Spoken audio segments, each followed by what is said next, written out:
হ্যাঁ, আমরা আমাদের দুজনের পর্দা ফাঁস করতে আজকে চলে এসেছি। এখনকার লাইফস্টাইল আর হচ্ছে বিয়ের আগের লাইফস্টাইলের কথা। আমিও শুনি, সবাই শুনি। এই কথাটা বলতেই হবে। একদম। ফিউচার বেবি প্ল্যানের কথা বলছি।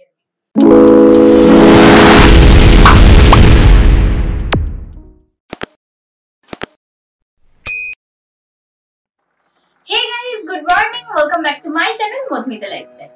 আশা করছি সকলে ভালো আছো, আমরাও খুব ভালো আছি। তা আমরা দুজন মিলে চলে আসলাম হঠাৎ করে। কি গেস করো তো কেন এসেছি? তাড়াতাড়ি গেস করো। হ্যাঁ, আমরা আমাদের দুজনের পর্দা ফাঁস করতে আজকে চলে এসেছি। ভাবলাম যে এই ভিডিওটা তো অনেক ইউটিউবাররা করছে, তো আমরা কেন বাদ যাবো, তাই আমরাও করতে চলে এলাম তোমাদের সামনে। তো অনিকেতকে কটা কোয়েশ্চেন করবো, অনিকেত সেই কোয়েশ্চেনের আনসার দেবে, অনিকেত আমাকে কোয়েশ্চেন করবে, আমিও কয়েকটা কোয়েশ্চেনের আনসার দেবো। তো এটা হ্যাঁ সেম কোয়েশ্চেন, আর কিন্তু সত্যি কথা বলতে হবে। সত্যি কথা বলবি তো? আচ্ছা ঠিক আছে, দেখা যাক কতটাও সত্যি বলে। সবসময় তো মিথ্যে কথা বলেই চলে যায় আমাকে, তো আজকে আমি জানতে পারবো কিছু কিছু সত্যি তোমাদের সামনে। তো ওকে, ফার্স্ট কোয়েশ্চেন কে করবে, তুই না আমি? আচ্ছা, তোর রিয়েল নেম কি বল? আমার রিয়েল নেম অনিকেত ঘোষ, কিন্তু আমার অনেকগুলো নিকনেম। যেমন বাবা মেঘ নামে আমাকে ডাকে, যখন যেরকম লিখেছে তখন সেরকম নামে ডেকে। ইভেন আমার স্কুলে গিয়ে আমাকে উল্টো পাল্টা নামে ডেকে বন্ধুদের সাথে প্রচুর লেখতে দিয়ে। কিন্তু মা সবসময় আমাকে দিদি বলো আর ছোট, এই দুটো নামে আমার মা ডেকে। আর এমনি পাড়ায় সারাজন রোগা পাতলা ছিলাম তো, বৎস বাড়ির অনেক লোকে বিভিন্ন নামে ডাক, এগুলো বলতে পারছি না। তুই এখনো রোগা পাতলাই আছিস, কোনটা মোটা হয়েছিস? স্কুলের বন্ধুরা, পাড়ার বন্ধুরা সবাই বিভিন্ন নামে ডাকে। মানে কৃষ্ণের 108টা নাম, আমার মধ্যে 216টা নাম হয়ে গেছে। চুকা চুকা চুকা নাম। তোর রিয়েল নাম কি বা তোর নিকনেম কি? আমার রিয়েল নেম হচ্ছে মধুমিতা ঘোষ। এখন ঘোষ হয়েছে কারণ হচ্ছে আমার শ্বশুর বাড়ির ফ্যামিলি হচ্ছে ঘোষ, আর আমার বাপের বাড়ির টাইটেল হচ্ছে চ্যাটার্জি। তো সে কারণে আমি প্রথম ভেবেছিলাম যে চ্যাটার্জিটাই রাখবো, কিন্তু এই যে আমার পতিদেব, সে রাখতে দেবে না আমাকে চ্যাটার্জিটা। সে বারবারই বিয়ে হওয়ার আগে থেকেই আমাকে বলে তো, তুই কিন্তু ঘোষটাই রাখবি, তুই কিন্তু ঘোষটাই রাখবি। তো সেই কারণে আমি চেঞ্জ করে নিয়েছি, কিছু করার নেই, যেহেতু ওনার সাথে থাকবো তো ওনার মতন করেই আমাকে চলতে হবে। তো আমি আর কি ঘোষ রেখেছি, তো আমার ভালো লাগে আমার নাম। হ্যাঁ এই আর কি।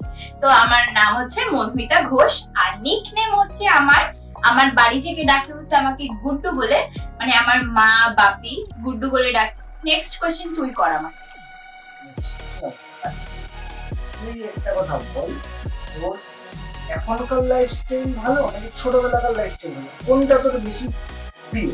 আচ্ছা, এখনকার লাইফস্টাইল আর হচ্ছে বিয়ের আগের লাইফস্টাইলের কথা। বিয়ের আগে না ছোটবেলাকার? দেখো, ছোটবেলাকার তো বলতে গেলে সবারই খুব ভালো কাটে, যেহেতু ফ্যামিলি থাকে, তারপরে বন্ধু বান্ধব থাকে। বিয়ের পর একটা মেয়েদের পুরো লাইফটা চেঞ্জ হয়ে যায়। তো আমার বলতে গেলে দুটো লাইফই পুরো দুরকম। ছোটবেলায় যেমন বন্ধু বান্ধব, বাবা মা, আমি যেহেতু ডান্স করতাম, ডান্সের বন্ধু বান্ধব, তো সকলকে নিয়ে খুব ভালো কেটেছে। আর বিয়ের পর পুরোটাই আলাদা, পুরোটাই হচ্ছে শ্বশুর বাড়ি, হাজবেন্ড, তারপরে হচ্ছে বাবা মা। তো বেসিক্যালি না, আমার মনে হয় কি ছোটবেলাটাই আমার বেশি ভালো ছিল। কি মেয়েরা তো একটু বাবা মাকে বেশি মিস করে। হ্যাঁ, অনিকেতের সাথে থেকেও আমি ভীষণ ভালো আছি, কারণ আমার সত্যি কথা বলতে আমার শ্বশুর বাড়ির দিক থেকে না কোনোদিনও কোনো দিক থেকে বাধা আসে যে তুই এটা করবি না, তুই ওটা করবি না। বেসিক্যালি তোমরা যারা আমাকে চেনো তারা ভালো করেই দেখতে পারবে যে আমি কিন্তু পুরো বিন্দাস লাইফস্টাইল কাটাই। তো সে কারণে আমার সত্যি কোনো প্রবলেম নেই আমার শ্বশুরবাড়ির দিক থেকে। কিন্তু যদি আমাকে বলতে চাও যে কোন লাইফটাকে বেশি ভালোবাসতে, আগে আমি ছোটবেলার লাইফটাকে বেশি ভালোবাসতাম, এটা প্রত্যেকটা মেয়ে। আচ্ছা, এবারে আমি ওকে কোয়েশ্চেনটা করি, সেম কোয়েশ্চেন, যে তোর কোন লাইফস্টাইলটা আগে ভালো ছিল, ছোটবেলাকার না বিয়ের পরে? আমার কাছে দুটো টাইপ, দুটোই ডিফারেন্ট, দুটোই আমার কাছে প্রিয়। কিন্তু ছোটবেলার লাইফস্টাইলটা হলো, ছোটবেলায় কোনো টেনশন ফ্রি ভাবে ঘোরাফেরা, আড্ডা, বন্ধু বান্ধবের সাথে মস্তি করা, তখন কোনো চাপ ছিল না। তখন ভাবতাম দাঁড়িয়ে যে এই আমি মাধ্যমিক পাস করবো, ব্যাস আমার জীবন তো শেষ। তারপরে ভাবতাম যে মাধ্যমিক যেই পাস হলো, এইচএস পাস করবো, আমার জীবন শেষ, আর কোনো চাপ থাকবে না। তারপরেই ভাবলাম যে কলেজ পাস করলে পরেই চাকরি বাকরি আমার একটু ধরা ছোঁয়ার বাড়ে। ও বাবা, আসল লাইফটা তো শুরু হলো এই চাকরির লাইফে আসার পরে। তখন তো চাপই চাপ। এখনকার চাপটা তো কিছু মানে তখনকার চাপটা তো এখন কিছুই কেন? না। আমি তোকে কি চাপ দিই? ওর চাপ নয়, তাহলে আমি চাকরির চাপ, ভবিষ্যতে কি করবো তার চাপ। তখন তো এত চাপই ছিল না। তখন পড়াশোনা করবো, পাস করবো, ভালো রেজাল্ট করবো, ব্যাস এইটুকু। একদম একদম এটা ঘুরবো ফিরবো, আড্ডা মারবো। কিন্তু একটা কথা বলতে গেলে ছোটবেলার লাইফে আরেকবার ফিরতে খুব ইচ্ছা করে। বিয়ের আগে মনে হয় কি যে আমরা কবে মানে বিয়ের আগে লাইফে মনে হয় যে আমরা কবে বিয়ে করব, কিন্তু বিয়ে করার পরে সত্যি মানে যতই মানে মানুষে বলুক না কেন যে একটা টেনশন থাকে না, কিন্তু প্রত্যেকটা মানুষের লাইফে কিন্তু টেনশনটা থাকে পরবর্তী। একদমই তাই, একদম একদম। তো এই হচ্ছে, ঠিক আছে চল নেক্সট কোশ্চেনে চলে যাই। তো নেক্সট কোশ্চেনটা কে করবি? তুই আমাকে কর। তুই আমাকে একটা কথা বল, সত্যি কথা বলবি কিন্তু, কোনো মিথ্যা কথা বলবি না। অনেস্ট কথা বল। আমি তোর জীবনে আসার আগে পাস্ট লাইফে কি ছিল বা কোন ছিল বা জানি তো, এগুলো একটুখানি বল, আমিও শুনি, সবাই শুনি। এই কথাটা বলতেই হবে। একদম। দেখো প্রথম কথা হচ্ছে, হ্যাঁ ভালোবেসেছি একজনকে, খুব ভালোবেসেছি। তারপরে ওই যে বলে না মানুষের ওই যে উর্থি লাইফে ফুর্তি বেশি হয়, তো সেটাই আর কি ছিল। স্কুল লাইফে ছিল একজন, তাকে ভীষণ ভালোবেসেছি, ভালোবাসতাম। সো তারপরে আর কি আর হয়নি। তো তারপরে তো এনাকেই ভালোবাসলাম, এনার সাথে আমার বিয়ে হলো। তো আমি এখন বেসিক্যালি একই ভালোবাসি, আমি ভালোবাসি। এটাই হচ্ছে কথা। আমার লাইফে আগে একটাই ছিল। এবার তুই বল তোর পাশে কে কে ছিল বা কি ছিল, এই কথাটা তোকে বলতেই হবে। পুরো অনেস্ট কথা বলবি, সবাই তোকে দেখবে আর সবাই জানে। কিন্তু না, ব্যাপারটা হলো হচ্ছে সত্যি কথা বলবি, মিথ্যা কথা একটা বললেও কিন্তু বাড়িতে বাড়ি মেরে দেবো। আমার সাথে রিলেশন হওয়ার আগে বা আমি চাকরি বাকরি পাওয়ার আগে আমি খুব একটু লাফাঙ্গা টাইপের ছিলাম বা একটুখানি খুব ক্যাজুয়াল মাইন্ডেড ছিলাম। ওরকম টাইমে 7 দিনের প্রেম, 1 বছরের প্রেম, 1 মাসের প্রেম করে এরকম প্রচুর পর অনেক এরকম হয়ে গেছে। সেগুলোকে ধরা ছোঁয়ার বাইরে। হ্যাঁ, সেগুলোকে ধরি না আমি, যাই হোক সেগুলো প্রেম বলবো না, ছেমলামি বলো বা বন্ধু বান্ধবের সামনে শো অফ বলো। তার তোর আগে আমার একটাই সিরিয়াস রিলেশন ছিল। যাই হোক, এটা কত বছরের? নিয়ার অ্যাবাউট আচ্ছা, কত গুনে গুনে তো প্রেম করিনি বলতে পারবো। বুঝে গেছি, বল তাড়াতাড়ি বল। তারপরে তোর সাথে প্রেম হওয়ার পরে সেই যে একটা মানে বাধা সৃষ্টিটাকে মানে আবার নতুন করে তোকে পাওয়া, সেই জন্য তোকে আমি বেশি টাইমও দিলাম না, আমি তাড়াতাড়ি তোকে এটা করে দিলাম। আর আচ্ছা যাই হোক, এখন আমি তোকে রাখি বা যদি কোনো যেরকম ছিলাম লাইফটা যেরকম করতাম সেই লাইফটাকে অনেকটা যাই হোক, শুনেও খুব ভালো লাগলো। আগে যা ছিল অনেকে, তোমরা দেখলে হার্ট অ্যাটাক করতে। আর আমাকে ওর বন্ধুরা সব বলে, মানে ওর খুব ক্লোজ ফ্রেন্ড হচ্ছে স্নিগ্ধা, অহিন, এরা সব বলে যে, অহিন না মানে স্নিগ্ধা, এরা সবাই বলে যে যা ছিল আগে অনেকের পুরো ফড়িং মামা। যাই হোক, ঠিক আছে, তো এইভাবেই লাইফ চেঞ্জ হয়। তোমাদেরও আশা করি যাদের বিয়ে হয়নি তোমরা তাড়াতাড়ি করে বয়ফ্রেন্ডকে চেঞ্জ করে নাও, এটা আমি পেরেছি। হ্যাঁ, ইচ্ছা শক্তিও থাকতে হবে। না না, ভীষণ ভালো ভালো। তো চল নেক্সট কোশ্চেন। নেক্সট কোশ্চেনটা হলে কি করব? তুই দাও। আমি বলব, ঠিক আছে আমি করছি, ঠিক আছে।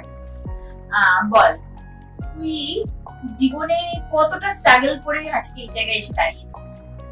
মানে এখনো তো স্ট্রাগল করা আমাদের বাকি আছে। হয়তো অনেকে বলতে পারো যে জীবনে তো স্ট্রাগলের শেষ হয় না, কিন্তু হ্যাঁ আমি বলতে চাই যে মানে অনেকের এই যে ছোট থেকে এতটা বড় যে হয়েছিস, কতটা স্ট্রাগল করে তুই তোর লাইফে কিছু কিছু জিনিস অ্যাচিভ করেছিস? তো বয়সে মূলত স্ট্রাগল করতে হয়, কারণ বাবা ছিল না, বাবা যথেষ্ট ছাত্রছাত্রী মানুষ একদম কলেজ পাস করেছি, কলেজ পাস করার পরে চাকরি প্রথম চাকরি যখন ঢুকেছি তখন অতটাও ইয়ে করিনি, কারণ তখন একটা সেটেলমেন্ট ছিলাম, অতটাও কেরিয়ার নিয়ে ভাবতাম না। যখন কেরিয়ার নিয়ে ভাবা শুরু করেছি তখন এরকম দিন গেছে যে আমার দুখানা প্রফেশন, এক পাশে হচ্ছে আমার চাকরি অফিস, আর এক পাশে আমার ফটোগ্রাফি।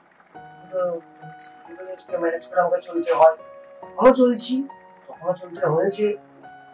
তখন প্রথম সবকিছু শুরু, তো তখনকার স্ট্রাগলটা ছিল আরো বেশি। লোকের কাছে নিজেকে রিপ্রেজেন্ট করা, অফিসেও তখন নিজেকে রিপ্রেজেন্ট করতে হতো, তখন অফিসেও নতুন, ফটোগ্রাফিতেও তখন আমি নতুন। তখন ফটোগ্রাফিতেও আমাকে বিভিন্ন ক্লায়েন্টের কাছে বা বিভিন্ন টিম ওনারদের কাছে আমাকে রিপ্রেজেন্ট করতে হতো আমাকে। তো এরকম দিন গেছে যে অফিস থেকে এসেছি, ফটোগ্রাফিতে গেছি, টানা 3 দিন কাজ, এক জায়গায় কাজ করেছি, করে রাত্রেবেলা 3টের সময় বাড়ি এসেছি। বাড়ি এসে 3টে থেকে 4:30 অব্দি শুয়েছি, নিজের ঘরেও শুতে পারিনি, মার ঘরে শুতে পারিনি, কিন্তু মার ঘর নিচে মার ঘরে 45 মিনিট শুয়েছি। শুয়ে ওলা বুক করেছি, ওলা বুক করে ওলা এসছে 3:50, বাড়ি থেকে ওলা ধরেছি, ধরে ধর্মতলায় গেছি, গিয়ে বাসে ঘুমাতে কাজের ঘরে গেছি, কাজ করেছি, সারা রাত কাজ করেছি, করে আবার পরের দিন ভোরবেলা বার করে আবার নতুন একটা ভেন্যুতে গেছি। আমার দিনের পর দিন এরকম ঘটে গেছে। তারপরে অফিস থেকে সেই সব কাজগুলো ডেলিভারি করা, রাতের পর রাত অনেক দিন গেছে, টানা করার দিন, আবার রাত্রেবেলা ঘুম করতে 3 ঘন্টা করে সারাদিন ঘুম, এরকম হচ্ছে কাজই আছে। কোনো স্ট্রাগলের কিছু দেখা যাক কতটা করতে পারি, আমার শরীর কতটা নানা নিশ্চয়ই পারবি। আর সত্যি ও প্রচুর খাটতে পারে। আমাদের ফ্যামিলিতে মানে আমার বাবার বাড়িতে সবাই এই কথাটা বলে যে অনেকে প্রচুর খাটতে পারে, আর প্রচন্ড খাটিয়েছে। মানে সত্যি ওর সামনে আমি বলছি এটা না, কিন্তু সত্যি কথা ও প্রচন্ড খাটতে পারে, প্রচন্ড স্ট্রাগল করতে পারে। আর আমি ওর গল্প শুনি যখন, হ্যাঁ এটা আমার ভেবো না অনেকে যে ফ্যামিলিগত প্রবলেম, না আমাদের কোনো ফ্যামিলির কোনো প্রবলেম নেই, কারণ ওকে বাবা ভীষণ ভালোভাবে তৈরি করেছে, ভীষণ ভালোভাবে মানুষ করেছে। আমি বলতে চাইছি যে চাকরির লাইফটা, যেটা ও ব্যবসা, আমাদের ব্যবসাও আছে, মানে ওরা আমার দুজনেরই এই ফটোগ্রাফি লাইনে। আমি ঢুকেছি নতুন, কিন্তু ওর নিজস্ব ব্যবসা হচ্ছে, ফটোগ্রাফি আছে, ইভেন ও চাকরি করে। তো সেই ক্ষেত্রে বলছি যে কতটা স্ট্রাগল করেছে। আর বাবা মার দিক থেকে একদমই না, মানে শ্বশুর মানে বাবা ভীষণ ভালোভাবে ওকে তৈরি করেছে, ভালোভাবে মানুষ করেছে, আজকে এত বড় জায়গায় এসে দাঁড়িয়েছে। তো এটাই হচ্ছে কথা, এই স্ট্রাগলের কথাই বলছি, তোমরা আবার কেউ আবার ভুল বুঝবে, মানে ভুল বুঝো না। নেক্সট কোশ্চেন কি আমি করবো? তাহলে তোর ফিউচার প্ল্যান, ফিউচার বেবি প্ল্যানের কথা। বেবি প্ল্যান এখনো স্ট্রাগল অনেক জায়গা কাউকে নিচ্ছে, তাদের স্ট্রাগলের মধ্যে কোনো লাভ নেই না। এখন আমার স্বপ্ন বাকি আছে, পরে কোনো একটা ভিডিওতে বলবো স্বপ্ন আছে না, এখন সেই স্বপ্নটা বলছি না, সেই স্বপ্নগুলো করে নিয়ে মোটামুটি 3-4 বছর। হ্যাঁ, আর এই বেবি প্ল্যান নিয়ে কিন্তু অনেকের কোয়েশ্চেন আছে, ইভেন আমার ফ্যামিলিগতও আছে। তো তোমরাও নিশ্চয়ই ভিডিওটা দেখতে পাচ্ছ, আমি আমার ফ্যামিলিকেই বলছি, ফ্যামিলির উদ্দেশ্যেই বলছি। তো আমাদের এখন বেবি প্ল্যানের কোনো চিন্তা ধারণা নেই, আমরা এখন আরো দাঁড়াতে চাই, আমরা নিজেরা অনেক দাঁড়াবো, অনেক বড় হব তারপরে। আর আমার এজটাও যেহেতু অনেকটা কম, তো এজটা এখন রিভিল করবো না আমার এজ কত, তো করবো খুব শিগগিরই করবো। আমার বার্থডে আসছে, তো তখন তো ধামাকাদার ব্লগ হবে, ভিডিও হবে, তখনই তোমরা জানতে পারবে আমার এজটা কত। তো সেই কারণে আমি এখন আমার এজটা রিভিল করবো না। এজটাও আমার যেহেতু অল্প, তো সেই কারণে ওরও ইচ্ছা নেই এত তাড়াতাড়ি নেবার, আর ওর একটা ইচ্ছা আছে, ওর একটা বড় স্বপ্ন আছে, তো স্বপ্নটা ওর পূরণ করবে, তারপরে কি আমরা আমাদের নেক্সট যে আসবে তাকে আমরা ভালোভাবে নেবো আমাদের কাছে। তো এই হচ্ছে আমাদের কথা। এবারে আমি তো একটা প্রশ্ন, একবার স্কুল জীবন কিরকম কেটেছিল, স্কুলে কি করেছিস, স্কুলে কিরকম কি ছিলি না ছিলি? আচ্ছা, স্কুল লাইফটা তো ভীষণ মজাদার কেটেছে, ভীষণ, মানে আমার একটা বেস্ট ফ্রেন্ড ছিল, মানে তার নামটা বললাম না, সেই বেস্ট ফ্রেন্ডটা মানে আমাকে এত ভালোবাসতো, মানে কিছু কিছু টাইম ছিল না ভীষণ ভীষণ ভীষণ ভালো ছিল। আর আমি কিন্তু তোমাদেরকে একটা কথা বলতে চাই, আমি কিন্তু পড়াশোনায় খুব ভালো ছিলাম না, ঠিক আছে। আমি তো ব্রেইনি স্টুডেন্ট নই, আমি আগে করেই বলে দিচ্ছি। হ্যাঁ, কোনোদিনও ডাব্বা বানিনি, তবে আমি কোনোদিনও ইয়ে করিনি, মানে হচ্ছে খুব হেভি স্টুডেন্ট ছিলাম না। তো অনেকে বলে না যে আমি খুব হেভি স্টুডেন্ট ছিলাম, আমি এখান থেকে পাস করেছি, আমি এখান থেকে পাস করেছি, আমি এই করেছি, আমি ওই করেছি। না, আমি শতদল থেকে পাস করেছি। শতদল সোদপুরে যারা মানে থাকো তোমরা তো সবাই চিনবে শতদলকে। তুমি শতদলের স্টুডেন্ট আর কি। আর খুব হেভি ছিলাম না। আর কি বলতো, স্কুল লাইফটা ভীষণ ভালো কেটেছে। বন্ধু বান্ধব কিন্তু তোদের মতো ছেলেদের মতো কোচকে মেয়ে ভাবটা ছিল না, বা ওই ম্যামরা বলবে টিসি দিয়ে দেবো, তাহলে ম্যামরা বলবে যে সাসপেন্ড করে দেবো, এইসব ব্যাপারে আমরা মানে একদম ছিল না। এরা একসাথে খাওয়া দাওয়া করতাম, বসতাম, বেঞ্চে লেখালেখি করতাম, এই একটা পড়া পাল্লাটা সবাই মিলে একসাথে দাঁড়িয়ে পড়লাম। এগুলি খুব মজাদার ছিল মানে আমার লাইফে। আর সব থেকে মজাদার ছিল হচ্ছে আমি ওকে ডান্স করতে ভালোবাসতাম। ম্যাক্সিমাম কোনো অনুষ্ঠান হলেই ম্যামরা আগে আমাকে বলতো যে মধুমিতা ডান্সের জন্য কিন্তু প্রিপারেশন নিতে হবে, ওই ডান্সের ফাঁকি মেরেই আমি বেরিয়ে যেতাম, তো ক্লাস করতে হতো না আর কি। এই হচ্ছে কথা, মানে এটা ছিল যে 8 অবধি। আর 8 এর পর থেকে তো মানে কোনো মনে হয় ক্লাসই করতাম না, সবসময় ডান্সের জন্য বেরিয়ে যেতাম। এই প্রোগ্রাম হচ্ছে, ওই প্রোগ্রাম হচ্ছে স্কুলে, তো ডান্সের জন্য চলে যেতাম। এরকম ভাবেই কেটেছে। আর স্কুল লাইফটাকে প্রচন্ড মিস করি, আর বিশেষ করে বন্ধুদের। তোর কেমন ছিল বল? তোর শুরু করলে তুই শেষ করবি না আমি জানি। বাপরে বাপ, ওর গল্প শুনে হাসতে হাসতে পেট ব্যথা হয়ে যায়। আচ্ছা, ওইখানে যেতে পারতাম, আচ্ছা আচ্ছা, তাহলে তো আমার জীবনের সবচেয়ে সুখী টাইম। আজকেই আমাদের পূর্বাশা স্কুলের তরফ থেকে জীবন নিয়ে একটা অনুষ্ঠান বেরোবে পূর্বাশাদের প্রাক্তন ছাত্রছাত্রীদের, সেখানে আমিও জয়েন হবো আজকে। ওই জায়গাটা আমার কাছে প্রচন্ড একটা সফট কর্নার। না, আমি পড়াশোনার জন্য সত্যি স্কুলের সাথে ছিলাম না কোনোদিনই, কিন্তু স্কুলে ম্যামদের সাথে স্যারদের সাথে এতটাই ভালো বন্ধুত্ব ছিল। স্কুলে কি না করেছি, স্কুল টাইমে স্কুলের মাঠে খেলা, প্রত্যেক কটা পিরিয়ডে স্যার ম্যাডাম যে কাম ধরে দাঁড় করে দিত, বাইরে বার করে দিত, ওইসব কারণে ম্যাম স্যার ম্যাডামরা আজ আমি 12 বছর ওই স্কুল থেকে বেরিয়ে এসেছি, যেখানে দেখা হয় সেখানেই স্যার ম্যাডাম কেমন আছিস নামটা ধরে ডাকে। আজ অবধি আমার স্কুলের প্রধান শিক্ষক আমাকে জন্মদিনে পার্সোনালি উইশ করে।